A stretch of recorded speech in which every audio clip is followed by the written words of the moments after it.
அதிகாரம் 91 மானம். திருக்குறள். குறள் விளக்கம். குறள் 961. இன்றியமையாச் சிறப்பினையாயினும் குன்ற வருப விடல். விளக்கம். ஒரு செயலை செய்வதால் வாழ்வில் தவிர்க்க முடியாத சிறப்புகள் அல்லது நன்மைகள் கிடைப்பதாக இருந்தாலும் அந்த செயல் ஒருவனுடைய மானத்திற்கும் பெருமைக்கும் குறைவு ஏற்படுத்தும் என்றால் அதனை துணிந்து கைவிட வேண்டும். மகாபாரதம். யஜ்யேத் சர்வமேவார்த்தம் மானார்த்தம் தர்மவின் நரக மானேன ஹீனஸ்ய நிருணாம் ஜீவிதேன கிமஸ்திதத். விளக்கம். தர்மத்தை அறிந்தவன் தன் மானத்தை காத்துக்கொள்வதற்காக உலகத்திலுள்ள அனைத்து செல்வங்களையும் அர்த்தம் கைவிட வேண்டும். மானமிழந்த நிலையில் ஒருவன் வாழ்வதால் என்ன பயன்? வள்ளுவர் கூறும் குன்ற வருப விடல் என்ற கருத்தை இது ஆணித்தரமாக தெரிவிக்கிறது. மனுஸ்மிருதி.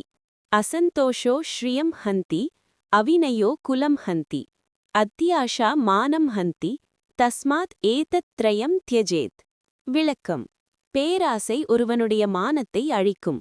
எனவே பெரும் சிறப்புகள் கிடைக்கும் என்று தெரிந்தாலும் அவை தன் மானத்திற்கு அல்லது கௌரவத்திற்கு இழுக்கு தரும் என்றால் அத்தகைய அத்தியாசை அதாவது மிதமிஞ்சிய ஆசை கொண்டு செய்யும் செயல்களை ஒருவன் கைவிட வேண்டும்.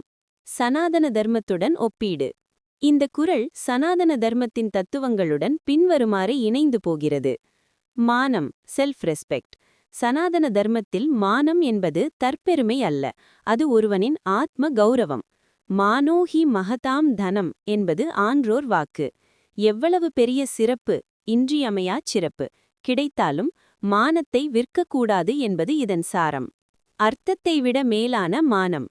சனாதன தர்மத்தின் 4 புருஷார்த்தங்களில் அறம், பொருள், இன்பம், வீடு இவற்றில் பொருள் ஈட்டுவது முக்கியமானதுதான். ஆனால் அந்த பொருள் அறத்திற்கும் மானத்திற்கும் புறம்பாக வரும்போது அதை துச்சமாக கருதி தள்ள வேண்டும். தர்மத்தின் எல்லை. குன்ற வருப என்பது ஒருவனின் தார்மீக நிலை தாழ்வதை குறிக்கும். பகவத்கீதையில் அர்ஜுனன் போர்க்களத்தில் பின்வாங்க நினைத்தபோது கிருஷ்ணர் அவனுக்கு அகீர்த்தி அதாவது அவமானம் வரும் என்று எச்சரித்து மானத்தை காக்க போரிடச் சொல்கிறார். ஒருவன் உயிரை விட மானமே பெரிது என கருத வேண்டும். தியாகம், துறவு. பல நன்மைகள் வந்தாலும் அவை தன் குலத்திற்கோ அல்லது சுய கௌரவத்திற்கு இழுக்கு தருமென்றால் அந்த நன்மைகளை தியாகம் செய்வதே வீர தர்மம் என்று சனாதன தர்மம் போதிக்கிறது. குறள் 962. சீரினும் சீரல்ல செய்யாரே சீரொடு பேராண்மை வேண்டுபவர். விளக்கம். புகழோடு கூடிய பெரிய ஆண்மைத் தன்மையை பேராண்மையை விரும்புகின்றவர்கள் தங்களுக்கு மிகப்பெரிய செல்வாக்கும் சிறப்பும் கிடைப்பதாக இருந்தாலும் அந்த புகழுக்குத் தகுதியற்ற இழிவான செயல்களை ஒருபோதும் செய்ய மாட்டார்கள். மகாபாரதம். ஜீவிதேனாபி ரக்ஷேத்பி மானம் மானதனஹ சதா ந ஜீவிதேன மானம் து விக்ரீணீத விபஷ்சிதஹ. விளக்கம். மானத்தை செல்வமாகக் கொண்டவர்கள் மானதனஹ உயிரை கொடுத்தாவது மானத்தை காக்க வேண்டும். அறிஞர்கள் ஒருபோதும் உயிரை காப்போம் என்பதற்காக தங்கள் கௌரவத்தை மானத்தை விற்க மாட்டார்கள். வள்ளுவர் கூறும் பேராண்மை வேண்டுபவர் இத்தகைய மன உறுதி கொண்டவர்களே. மனுஸ்மிருதி. யத் கர்ம குர்வதோ அஸ்ய ஸ்யாத் பரிதோஷோ அந்தராத்மனஹ தத் பிரயத்னேன குர்வீத விபரீதம் து வர்ஜயேத். விளக்கம். எந்த செயலை செய்யும்போது அந்தராத்மா திருப்தி அடைகிறதோ புகழ் பெறுகிறதோ அதை முயற்சியுடன் செய்ய வேண்டும். அதற்கு மாறான இழிவான அல்லது புகழுக்குத் தகாத செயல்களை சீரல்ல அறவே கைவிட வேண்டும். சனாதன தர்மத்துடன் ஒப்பீடு. இந்த குறள் சனாதன தர்மத்தின் தத்துவங்களுடன் இந்தமாறு இணைந்து போகிறது. பேராண்மை ப்ராவஸ் போரார் ஹெரோயிக் வர்ச்சியூ. சனாதன தர்மத்தில் ஆண்மை என்பது வெறும் உடல் வலிமையல்ல, அது வீரியம் அல்லது தார்மீக உறுதியாகும். எத்தகைய லாபம் வந்தாலும் தன் கொள்கையை விடாமல் இருப்பதே பேராண்மை. எஸ்எஸ் வர்சஸ் லாபம். சனாதன தர்மத்தில் எஸ்எஸ் என்ற புகழ் அழியாத செல்வம். ஒரு சிறிய லாபத்திற்காக சீரினும் என்ற அழியாத புகழை சிதைக்கும் இழி செயல்களை ஒரு ஆரிய மனிதனுக்கு அழகல்ல. அகவுரவம் இன்ஃபமி. பகவத்கீதையில் கிருஷ்ணர் அர்ஜுனனிடம் மரணத்தை விட அவமானமே கொடியது, சம்பாவிதஸ்ய சாகீர்த்திஹி மரணாத் அதிரிச்யதே என்கிறார். புகழோடு வாழ விரும்புபவன் ஒரு சிறு கரை கூட தன்மேல் படாமல் வாழ்வதையே பேராண்மை எனக் கருதுவான். நிஷ்காம உறுதி. ஒருவன் புகழையும் பெருமையையும் விரும்பும்போது அந்த இலக்கை அடைய குறுக்கு வழிகளைத் தேடாமல் தர்மத்தின் பாதையிலேயே நிற்பது சீரோடு பேராண்மை என்ற வள்ளுவர் கருத்துடன் ஒத்துப்போகிறது. குறள் எண் 963. பெருக்கத்து வேண்டும் பணிதல், சிறிய சுருக்கத்து வேண்டும் உயர்வு. விளக்கம். செல்வம் பெருகி வரும் காலத்தில் ஒருவனுக்கு பணிவு இருக்க வேண்டும், அதுவே அவனுக்கு பெருமை. செல்வம் குறைந்து வறுமை வந்துவிட்ட காலத்தில் தன் மானம் குறையாமல் காத்துக்கொள்ளும் மன உறுதி, உயர்வு இருக்க வேண்டும். மகாபாரதம். சம்பத்தௌ வினயः ஸ்ரேஷ்டோ விபத்தௌ திருதிஹி உத்தமா ஏதத் குலீன லக்ஷணம் சாஸ்திரேஷு பரிபட்யதே. விளக்கம். செல்வம் வரும்போது சம்பத்தௌ பணிவு வினயக கொள்வதும், ஆபத்து அல்லது வறுமை வரும்போது விபத்தௌ மன உறுதி திருத்திஹி கொள்வதும் மிக சிறந்தது. இதுவே நற்குடியில் பிறந்தவர்களின் அடையாளம் என்று சாஸ்திரங்கள் கூறுகின்றன. வள்ளுவர் கூறும் பணிதல் மற்றும் உயர்வு ஆகியவற்றை இந்த ஸ்லோகம் அப்படியே பிரதிபலிக்கிறது. மனுஸ்மிருதி. ந திருப்யேத் அர்த்தலாபேன ந கிருத்யேத் அர்த்த சங்ஷயே சமஹ சர்வேஷு காலேஷு ச மான்யஹ சத்திருச்யதே. விளக்கம். செல்வம் வரும்போது ஆணவம் கொள்ளாமலும் பணிவுடன் இருத்தல், செல்வம் அழியும்போது வருந்தி தன்னை தாழ்த்திக் கொள்ளாமலும் உயர்வுடன் இருத்தல், எல்லா காலத்திலும் சமமாக இருப்பவனே சான்றோர்களால் மதிக்கப்படுபவன் என்கிறது. சனாதன தர்மத்துடன் ஒப்பீடு. இந்த குறள் சனாதன தர்மத்தின் தத்துவங்களுடன் பின்வருமாறு இணைந்து போகிறது. வினயம் பணிவு. சனாதன தர்மத்தில் வித்யா ததாதி வினயம் என்பது போல அர்த்தம் ததாதி வினயம் என்பது இலக்கணம். செல்வம் வரும்போது அகங்காரம் கொள்வது அசுரகுணம், அதை கட்டுப்படுத்தி பணிவாக இருப்பதே தெய்வீ சம்பத், தெய்வீக பண்பு. திருதி மன உறுதி அல்லது உயர்வு. வறுமை வரும்போது ஒருவன் தன் மானத்தை விட்டு பிறரிடம் கையேந்தவோ அல்லது இழிவான காரியங்களை செய்யவோ துணிவான். ஆனால் சனாதன தர்மம் மானம் என்பது உயிருக்கு நிகரானது என்று போதிக்கிறது. வறுமையிலும் தலை நிமிர்ந்து நிற்பதே ஒருவனின் உண்மையான பலம். ஸ்தித பிரக்ஞ நிலை. பகவத்கீதையில் கிருஷ்ணர் இன்ப துன்பங்களில் சமமாக இருக்கச் சொல்கிறார். செல்வம் பெருகும்போது தலைக்கணம் ஏறாமல் பணிவாக இருப்பதும், செல்வம் சுருங்கும்போது மனச்சோர்வு அடையாமல் வீரத்துடன் உயர்வுடன் இருப்பதும் ஒரு யோகியின் பண்பாகும். பரிசோதனை களம். செல்வம் ஒருவனின் குணத்தை சோதிக்கும், பணிவு இருக்கிறதா என்று. வறுமை ஒருவனின் கௌரவத்தை சோதிக்கும், மானம் காக்கிறானா என்று. இந்த இரண்டு சோதனைகளிலும் வெல்பவனே மானமுடையவன் என்று சனாதன தர்மம் போற்றுகிறது. குறள் 964. தலையின் இழிந்த மயிர் அணையர் மாந்தர் நிலையின் இழிந்த கடை. விளக்கம். தலையில் இருக்கும் வரை பெருமையாக கருதப்படும் மயிர் அந்த தலையை விட்டு கீழே விழுந்துவிட்டால் எப்படி இழிவாக கருதப்படுமோ அதுபோலத்தான் வாழ வேண்டிய உயர்ந்த நிலையில் இருந்து தாழ்ந்து போனவர்கள் உலகத்தாரால் இழிவாக கருதப்படுவர். மகாபாரதம். ஸ்தான பிரஷ்டாக ந சோபந்தே தந்தாக கேஷாக நகாக நராக இதி விஜ்ஞாய மதிமான் ஸ்வஸ்தானம் ந பரித்யஜேத். விளக்கம். தங்கள் இடத்தை விட்டு விலகிய பற்கள், மயிர், கேஷாக, நகங்கள் மற்றும் மனிதர்கள் அழகு பெறுவதில்லை, மதிப்படைவதில்லை. இதை உணர்ந்த அறிவாளி தனக்குரிய தார்மீக நிலையிலிருந்து ஒருபோதும் விலகமாட்டான். வள்ளுவர் பயன்படுத்திய அதே மயிர், கேஷாக உவமை இங்கும் கையாளப்பட்டுள்ளது குறிப்பிடத்தக்கது. மனுஸ்மிருதி. ஸ்வஸ்தானாத் யதி சுயேத கஷ்சித் கௌரவவானபி ததா ச நரஹ லோகே அஸ்மின் ந கஷ்சித் அபி மன்யதே. விளக்கம். எவ்வளவு கௌரவமிக்கவனாக இருந்தாலும் ஒருவன் தனக்குரிய உயர்ந்த நிலையிலிருந்து கீழே இறங்கிவிட்டால் இந்த உலகில் அவனை ஒரு பொருட்டாக யாரும் மதிக்க மாட்டார்கள். அவன் கீழே விழுந்த மயிரைப் போலவே ஒதுக்கப்படுவான். சனாதன தர்மத்துடன் ஒப்பீடு. இந்த குறள் சனாதன தர்மத்தின் தத்துவங்களுடன் பின்வருமாறு இணைந்து போகிறது. ஸ்தான பலம், நிலையின் உறுதி. சனாதன தர்மத்தில் ஒவ்வொரு மனிதனுக்கும் ஒரு ஸ்தானம் உண்டு. அது அவன் கடைப்பிடிக்கும் தர்மத்தினால் வருவது. அந்த தர்மத்தை விட்டு அவன் நழுவும்போது அவன் சமூகத்தில் தனது ஒட்டுமொத்த மதிப்பையும் இழக்கிறான். உவமையின் சிறப்பு. தலையில் இருக்கும்போது அதற்கு எண்ணெயிட்டு மலர் சூட்டி அலங்கரிக்கிறோம். அதுவே உதிர்ந்து தரையில் கிடந்தால் அருவருப்புடன் ஒதுக்குகிறோம். அதுபோல ஒருவன் ஒழுக்கமான நிலையில் இருக்கும் வரை போற்றப்படுவான். ஒழுக்கம் தவறி இழிந்த நிலையை அடைந்தால் அவனை உலகம் துச்சமாகத் தள்ளும். ஸ்வதர்மம். பகவத்கீதையில் ஸ்வதர்மே நிதனம் ஸ்ரேயக என்று கூறப்பட்டுள்ளது. தன் நிலையை விட்டு விலகி பிறர் தரும் இலாபத்திற்காக தாழ்ந்து போவது உயிரற்ற மயிரை விட இழிவானது என்பது சனாதன தர்மத்தின் பார்வை. கௌரவம் வர்சஸ் இழிவு.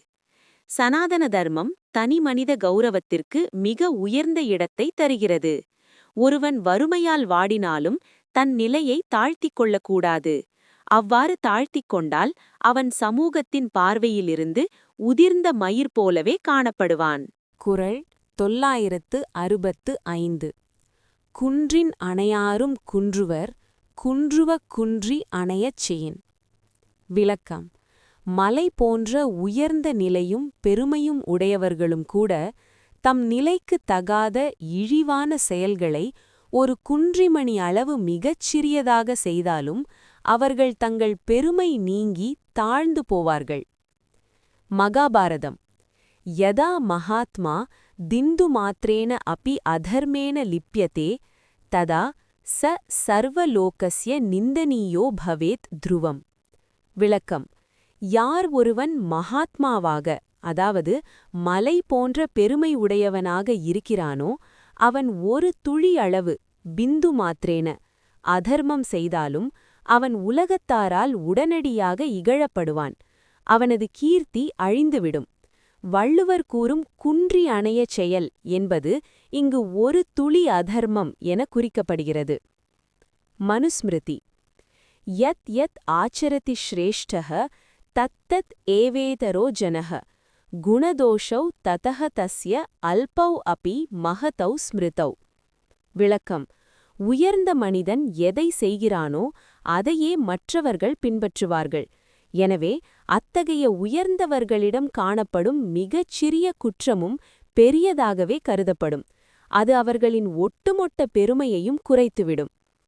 சனாதன தர்மத்துடன் ஒப்பீடு. இந்த குறள் சனாதன தர்மத்தின் தத்துவங்களுடன் பின்வருமாறு இணைந்து போகிறது. கரையற்ற நிலை. ஒரு வெள்ளை துணியில் படும் சிறு கருப்பு புள்ளி எப்படி தூரத்திலிருந்தே தெரியுமோ அப்படி உயர்ந்தவர்களின், மலை போன்றவர்களின் சிறு தவறு பளிச்சென்று தெரியும். சனாதன தர்மம் ஆச்சாரஹீனம் ந புனந்தி வேதாகா என்று கூறுவதன் மூலம் எவ்வளவு பெரிய ஞானியாக இருந்தாலும் ஒழுக்கம் தவறினால் மதிப்பு போய்விடும் என்கிறது. குன்றிமணி உவமை. குன்றிமணி சிறியதாக இருந்தாலும் அதன் நுனியில் கருப்பு நிறம் இருக்கும். அதுபோல மலை போன்ற புகழில் சிறு கருப்பாக அமையும் குற்றமானது ஒட்டுமொட்ட அழகையும் கெடுத்துவிடும். சனாதன தர்மத்தில் இது லட்சியம் என கருதப்படுகிறது.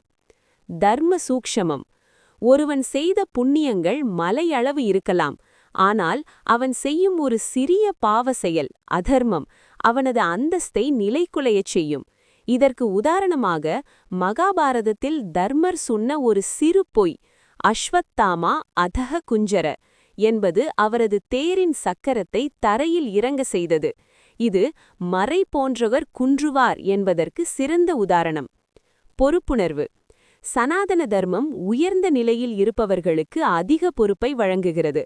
அவர்கள் செய்யும் சிறு தவறு சமூகத்திற்கு தவறான முன்னுதாரணமாகிவிடும் என்பதால் அவர்கள் குன்றி அணைய செயலும் செய்யாமல் காக்கப்பட வேண்டும் என எச்சரிக்கிறது.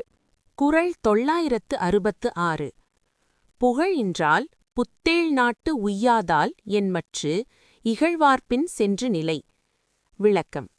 தம்மை இகழ்ந்து பேசுபவர் பின்னே சென்று அடங்கி வாழ்வது இவ்வுலகில் புகழைத் தராது. அவ்வுலகில் தேவருலகத்திற்கும், அதாவது புத்தேள் நாட்டிற்கும் அழைத்துச் செல்லாது. அப்படி இருக்கும்போது ஒருவன் தன் மானத்தை விட்டு பிறரை சார்ந்து வாழ்வதால் என்ன பயன்? மகாபாரதம். யஹ பரான் அருஜீவேத புருஷः ஸ்வல்ப புத்திமான் ந தஸ்ய லோகः ந பரஹ மானஹீனஸ்ய சர்வதா. விளக்கம். தன் மானத்தை விட்டு பிறரை சார்ந்து, அதாவது அனுஜீவேத வாழும் அற்ப புத்தியுடையவனுக்கு இவ்வுலகமும் ந தஸ்ய லோகः இல்லை, மேலுலகமும் ந பரஹ இல்லை. மானமில்லாதவனுக்கு எங்கும் இடமில்லை. வள்ளுவர் கூறும் புகழ் இன்றால், அதாவது இவ்வுலகு, மற்றும் புத்தேள் நாட்டு உய்யாதால், அதாவது அவ்வுலகு என்ற கருத்தை இது அப்படியே பிரதிபலிக்கிறது. மனுஸ்மிருதி. சேவா ஸ்வவிருத்திஹி ஆக்யாதா தஸ்மாத் தாம் பரிவர்ஜயேத் மானேன சகிதஹ ஸ்வர்க்கம் மானஹீனஹ நரகம் விரஜேத். விளக்கம். தன் மானத்தை அடகு வைத்து பிறருக்கு சேவை செய்து பிழைப்பது நாயின் வாழ்க்கை போன்றது. அதை தவிர்க்க வேண்டும். மானத்தோடு வாழ்பவன் ஸ்வர்க்கத்தை அடைகிறான், மானம் இழந்தவன் நரகத்தை அடைகிறான். சனாதன தர்மத்துடன் ஒப்பீடு. இந்த குறள் சனாதன தர்மத்தின் தத்துவங்களுடன் பின்வருமாறு இணைந்து போகிறது. புருஷார்த்தங்கள். இம்மை மறுமை. சனாதன தர்மத்தில் ஒரு செயலை செய்யும்போது அது இம்மைக்கு, அதாவது இவ்வுலகு புகழ், அல்லது மறுமைக்கு புண்ணியம் அல்லது மோட்சத்தை பலன் தர வேண்டும். இகழ்வார்பின் சென்று வாழ்வது இரண்டையுமே தராது என்பதால் அது அதர்மம் என்று கருதப்படுகிறது. யஷஸ், அதாவது அழியாத புகழ். கீர்த்திர் யஸ்ய ச ஜீவதி. புகழுடையவனே உயிருடன் இருப்பவன். ஒருவன் தன் மானத்தை விட்டு பிழைக்கும்போது அவன் ஒரு ஜீவன் முகம், அதாவது பிணம் போன்றவனாகிறான். அவனுக்கு இவ்வுலகில் புகழும் இல்லை, தேவருலகப் பேரும் இல்லை. ஆத்ம கௌரவம். பகவத்கீதையில் கிருஷ்ணர் அர்ஜுனனிடம் அகீர்த்திம் சாபி பூதானி கதயிஷ்யந்தி தே அவ்யயாம் என்கிறார். அதாவது ஒரு வீரனுக்கு வரும் அவமானம் மரணத்தை விடக் கொடியது. பிறரை சார்ந்து தன் மதிப்பை குறைத்து கொண்டு வாழ்வது ஆத்மாவை இழிவுபடுத்துவதாகும். புத்தேள் நாடு, அதாவது தேவலோகம். சனாதன தர்மத்தின்படி வீர மரணம் அடைந்தவர்களும் மானம் காப்பவர்களுமே இந்திரலோகத்தை அடையும் தகுதி பெறுகிறார்கள். கோழைத்தனமாக தன் மானத்தை விட்டு பிழைப்பவர்களுக்கு அங்கு இடமில்லை என்பதை வள்ளுவர் உறுதிப்படுத்துகிறார். புத்தேள் நாட்டு உய்யாதால். குறள் 967. ஒட்டார்பின் சென்றொருவன் வாழ்தலின் அந்நிலையே கெட்டான் எனப்படுதல் நன்று. விளக்கம். தன்னை மதிக்காத பகைவர்கள் பின்னே சென்று அவர்களை அண்டிப் பிழைப்பதை விட அந்த பிழைப்பு நேரும்போதே ஒருவன் இறந்து ஒழிந்தான், கெட்டான் என்று சொல்லப்படுவது அவனுக்கு பெருமை தரும். மகாபாரதம். யாதவத் ஜீவேத் நனமேத் இதி தர்மஹ சதாம் மதஹ சம்யக் மாரணம் ஏவ ஸ்ரேயஹ நது நீசைஹி சஹஸ்திதிஹி. விளக்கம். உயிருடன் இருக்கும் வரை யாருக்கும் தலைவணங்காமல் இருப்பதே மேலோர்களின் தர்மம். இழிவானவர்கள் பின்னே சென்று நீசைஹி சக வாழ்வதை விட தர்மத்திற்காக துணிந்து மரணத்தை தழுவுவதே மேலானது. வள்ளுவர் கூறும் கெட்டான் எனப்படுதல் நன்று என்பதன் நேரடிப் பொருள் இதுவே. மனுஸ்மிருதி. மானஹீனஸ்ய புருஷஸ்ய ஜீவிதேன கிமர்த்தகம் மரணேன து தஸ்ய ஸ்யாத் லோகே கீர்த்திஹி அக்ஷயா. விளக்கம். மானமிழந்த ஒருவன் வாழ்வதால் என்ன பயன்?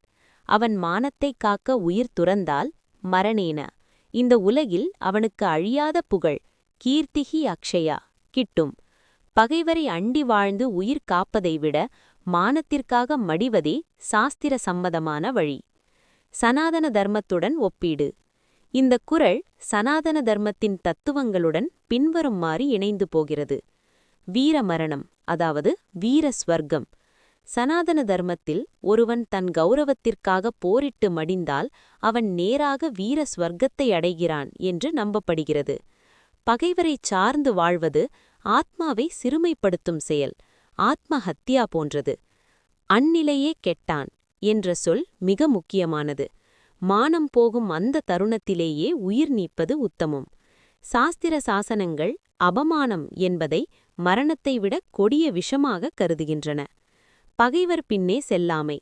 சனாதன தர்மம் ஷத்ரு என்பவனை எதிர்கொள்ள சொல்கிறதே தவிர அவனிடம் சரணடைந்து மானத்தை இழந்து வாழச் சொல்லவில்லை. அத்தகைய வாழ்வு ஒருவனை தார்மீக ரீதியாக கொன்றுவிடும். ஆத்ம கௌரவம். ஒருவன் தன் உடலை விட தன் கௌரவத்தை பெரியதாக கருத வேண்டும். கெட்டான் எனப்படுதல் என்பது உடல் அழிந்தாலும் புகழ் அழியாதிருப்பதை குறிக்கிறது. பகைவரிடம் கையேந்தி வாழும் வாழ்வு உயிருடன் இருக்கும்போதே ஒருவனை பிணமாக கருதும் ஜீவன் முகம் ஆகும். குறள் 968. மருந்தோமற்று ஊனோம்பும் வாழ்க்கை பெருந்தகைமை பீடழிய வந்த இடத்து. விளக்கம். தன் குலத்திற்குரிய பெருமையும் சிறப்பும் அழியும்படியான நிலை ஏற்பட்டபோது அதை பொருட்படுத்தாமல் இந்த உடம்பை ஊனை வளர்ப்பதற்காக ஒருவன் வாழும் வாழ்க்கை சாவாமலிருக்க உண்ணும் மருந்தா? நிச்சயமாக இல்லை, அது இழிவானது. மகாபாரதம். யஹ ஷரீரம் அதிகிருத்ய மானனேவ பிரரக்ஷதி தஸ்ய ஜீவிதம் அர்த்தாய நது தேஹஸ்ய போஷணே. விளக்கம். யார் ஒருவன் தன் உடலை விட மானத்தை உயர்வாக கருதி பாதுகாக்கிறானோ அவனது வாழ்க்கையே அர்த்தமுள்ளதாகும். கௌரவம் அழிந்த பிறகு வெறும் உடலை வளர்ப்பது தேஹஸ்ய போஷணே வாழ்க்கையாகாது. வள்ளுவர் கூறும் ஊனோம்பும் வாழ்க்கை என்பது இத்தகைய வெறும் உடல் வளர்ப்பை குறிக்கும். மனுஸ்மிருதி. மானஹீனம் து ஷரீரம் து கேவலம் வாம்ச சஞ்சயः ந தத் ஜீவிதமிதி புரோக்தம் தர்மசாஸ்திர விசாரதைஹி. விளக்கம்.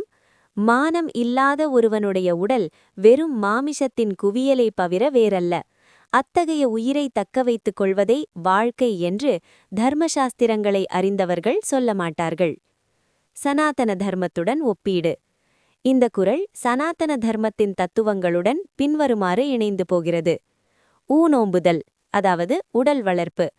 சனாதன தர்மத்தில் உடல் என்பது ஆத்மா தங்குவதற்கான ஒரு கருவி, அதாவது சாதனம் மட்டுமே. அந்த உடலை காப்பதற்காக ஆத்மாவின் கௌரவமான மானம் அல்லது தர்மத்தை ஒருவன் அடகு வைத்தால் அவன் வெறும் மாமிச பிண்டத்தை வளர்ப்பவனாகவே கருதப்படுவான். மருந்தோமற்று, அதாவது சாவா மருந்தா? ஒருவன் தன் மானம் போன பிறகும் வாழ ஆசைப்படுவது அந்த உடல் என்றென்றும் அழியாமல் இருக்கப் போகிறது என்ற அறியாமையினால் விளைவது. இந்த உடல் எப்படி இருந்தாலும் அழியக்கூடியது, அனித்யம், ஆனால் புகழ் நிலையானது என்பதே சனாதன தர்மத்தின் துணிபு. பெருந்தகைமை பீடு, டிக்னிட்டி அண்ட் க்ளோரி. ஒரு மனிதனுக்கு அழகு தருவது அவனது கௌரவம். அந்த பீடு, அதாவது சிறப்பு அழியும்போது உயிரை தக்க வைத்துக் கொள்வது ஒரு மருந்தாகாது, அது ஒரு சுமையேயாகும். வீர ஆத்மா. பகவத்கீதையில் நிச்சயமாக மரணம் ஏற்படும் என்று தெரிந்தும் கௌரவத்திற்காக போரிடச் சொல்வது வெறும் ஊனோம்பும் வாழ்க்கையை தவிர்த்து புகழுடன் கூடிய வீர வாழ்க்கையை தேர்ந்தெடுக்கவே ஆகும். குறள் 969. மயிர் நீப்பின் வாழா கவரிமா அன்னார் உயிர் நீப்பர் மானம் வரின். விளக்கம். தன் உடலிலுள்ள மயிர் நீக்கப்பட்டால் உயிர் வாழாத கவரிமானை போன்றவர்கள் தங்களுக்கு ஒரு அவமானம் நேரும்போது அந்த மானத்தை காக்க தங்கள் உயிரையும் விட்டுவிடுவார்கள். மகாபாரதம். யதா சரப்ய ஸ்வவாலஸ்ய கரோயாதபி ந ஜீவதி ததா மானி ஸ்வமானம் து ரக்ஷேத் பிராணைரபி த்ருவம். விளக்கம். கவரிமான் சரப்ய தனது வால்மயிர் நீக்கப்பட்டால் எப்படி உயிர் வாழாதோ அதுபோல மானத்தை முக்கியமாக கருதுபவன் மானி தனது மானத்தை காக்க தன் உயிரையும் பிராணைரபி நிச்சயமாக தியாகம் செய்வான். வள்ளுவர் கூறிய கவரிமா உவமை வடமொழியில் சரப்யா அல்லது சமரி என்று கையாளப்படுகிறது. மனுஸ்மிருதி. சம்மானோ ஹி பிராணபாகோ அஸ்தி விதுஷாம் மானதனானாம் மானக்ஷயே சதி பிராணான் தியஜந்திஹி மகாஷயாக. விளக்கம். அறிஞர்களுக்கும் மானத்தையே செல்வமாக கொண்டவர்களுக்கும் கௌரவம் என்பது உயிரின் ஒரு பகுதியாகும். மானத்திற்கு அழிவு, மானக்ஷயே, ஏற்படும்போது மகாத்மாக்கள் தங்கள் உயிரையே தியாகம் செய்வார்கள். இது கவரிமானின் வாழ்வியல் பண்போடு ஒப்பிடத்தக்கது. சனாதன தர்மத்துடன் ஒப்பீடு. இந்த குறள் சனாதன தர்மத்தின் தத்துவங்களுடன் பின்வரும் வாலி இணைந்து போகிறது. கவரிமா உவமை. த சமாரி சரப்ய மித். சனாதன தர்ம இலக்கியங்களில் சமரி கவரிமான் என்பது தூய்மை மற்றும் கௌரவத்தின் அடையாளமாக கருதப்படுகிறது. அதன் வால் மயிர் சிதைந்தால் அது அவமானத்தால் உயிர் விடும் என்ற நம்பிக்கை பரவலாக உள்ளது. இதையே வள்ளுவர் மானம் வரின் உயிர் நீப்பர் என்பதற்கு சான்றாக காட்டுகிறார். ஆத்மபலம். சனாதன தர்மம் மானம் என்பது அழியாத செல்வம் என்கிறது. உடல் என்பது அழியக்கூடியது, அனித்யம். ஆனால் ஒருவன் தன் மானத்திற்காக செய்யும் தியாகம் அவனை அமரனாக்கும். வீர ஸ்வர்க்கம். மானம் காக்க உயிர் விடுவது ஒரு உயர்ந்த தார்மீக செயலாக கருதப்படுகிறது. அத்தகைய மரணம் துக்கத்திற்குரியது அல்ல, அது வீர ஸ்வர்க்கத்திற்கு செல்லும் வழியாக போற்றப்படுகிறது. நிபந்தனையற்ற ஒழுக்கம். கவரிமானுக்கு அதன் மயிர் எப்படி அதன் அழகும் அடையாளமோ அப்படி ஒரு மனிதனுக்கு மானமே அவனது அடையாளம்.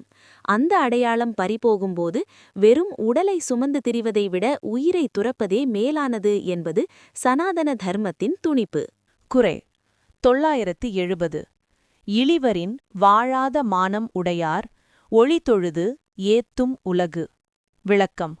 தனக்கு ஒரு அவமானம், அதாவது இழிவு வரும்போது உயிர் வாழாமல் மானத்தை காக்க உயிர் துறப்பவர்களின் புகழை, ஒளி இவ்வுலகம் எப்போதும் தொழுது போற்றும்.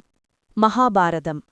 யாவத் லோகேஹி கதயந்தே புருஷஸ்ய சுபாக கதாஹ தாவத் ச புருஷோ ராஜன் ஸ்வர்கலோகே மஹீயதே.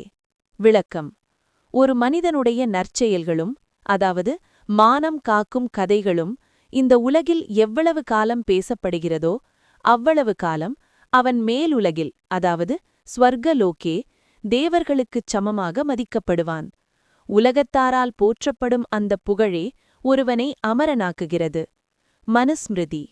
மரணாந்தானி வைராணி நிவ்ருத்தம் ந பிரயோஜனம் யசஸ்து திஷ்டதி லோகே அஸ்மின் யாவத் சந்திர திவாகரவ். விளக்கம். பகைமையும் உடலும் மரணத்தோடு முடிந்துவிடலாம். ஆனால் மானத்தை காத்து ஒருவன் ஈட்டிய புகழானது, அதாவது யஷஸ், இவ்வுலகில் சூரிய சந்திரர் உள்ளவரை நிலைத்து நிற்கும். அத்தகைய ஒளிமிக்க புகழை உலகம் என்றும் வணங்கும். சனாதன தர்மத்துடன் ஒப்பீடு. இந்த குறள் சனாதன தர்மத்தின் தத்துவங்களுடன் பின்வருமாறு இணைந்து போகிறது. யஷஸ், ஒளி அல்லது புகழ். வள்ளுவர் ஒளி என்று குறிப்பிடுவது சனாதன தர்மத்தில் யஷஸ் எனப்படும். ஒருவன் மானத்திற்காக தன் உடலை தியாகம் செய்யும்போது அவன் அழியக்கூடிய ஸ்தூல உடலை விடுத்து அழியாத புகழ் உடலை, அதாவது கீர்த்தி ஷரீரம் பெறுகிறான். வழிபாடு. தொழுது ஏத்துதல். சனாதன தர்மத்தில் தர்மத்திற்காக உயிர் நீத்த வீரர்கள் சதிகள் தெய்வமாக வழிபடும் வழக்கம் உண்டு. உதாரணமாக நடுகல் வழிபாடு போன்றவை. தொழுது ஏத்தும் என்பது வெறும் புகழ்ச்சி மட்டுமல்ல, அவர்களை தார்மீக வழிகாட்டிகளாக ஏற்று வணங்குவதையும் குறிக்கும். அமரத்துவம். ஒருவன் 100 ஆண்டுகள் வாழ்வதை விட ஒரு கணம் மானத்தோடு வாழ்ந்து மடிவது மேலானது என்பது சனாதன தர்மத்தின் துணிவு. அத்தகையவர்கள் காலத்தை வென்றவர்களாக, அதாவது மிருத்யுஞ்சயர்களாக கருதப்படுவர். உலகத்தாரால் போற்றப்படும் அந்த புகழே ஒருவனை அமரனாக்குகிறது. உலகத்தின் கடமை. மானம் உடையவர்களை போற்றுவது சமூகத்தின் தார்மீக கடமை. அவர்கள் காட்டிய தர்ம பாதையை உலகம் பின்பற்றும் என்பதையே ஏத்தும் உலகு என்று வள்ளுவர் கூறுகிறார்.